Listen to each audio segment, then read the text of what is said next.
Elle, c'est Valérie, une enfant dite prodige sous la Rome antique car elle est née avec des dents. Elle est déportée loin de ses parents dans le Latium d'après Pline l'Ancien. Sous la Rome antique, les enfants hermaphrodites siamois ou difformes sont éloignés de la cité ou tout simplement tués. Cette funeste tradition est autorisée par la loi des 12 tables adoptée en 450 avant Jésus-Christ. Ce recueil de lois, affiché sur le forum, vise l'égalité d'accès aux droits. Pas pour tous, visiblement.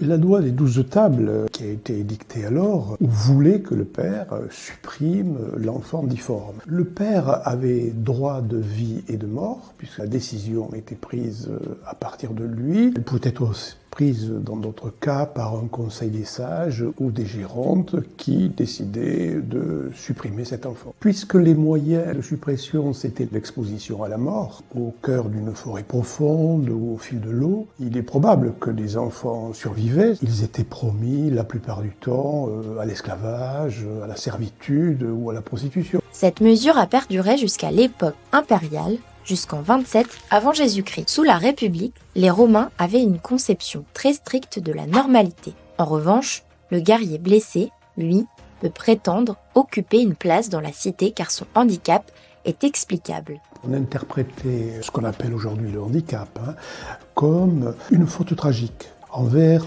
les divinités. Le handicap est le signe de la faute des hommes. Le danger pour l'humanité de prendre une mauvaise orientation. Ça allait contre l'esthétique voulue pour la belle humanité. Donc signaler que les autres formes de déficience sensorielle, cécité, surdité, troubles qu'on appelle aujourd'hui psychiques, n'étaient pas traités de la même manière. Il était demandé qu'on maintienne dans l'espace domestique afin qu'il ne trouble pas l'ordre public. Il est intéressant de voir comme cela perdure, dans la mesure aujourd'hui où dans le langage populaire, on dit parfois « qu'ai-je fait au bon Dieu pour mériter ça ?» Effectivement, après cette période, on va avoir une réaction contre cela, et notamment par le décret de l'empereur Constantin qui viendra plus tard.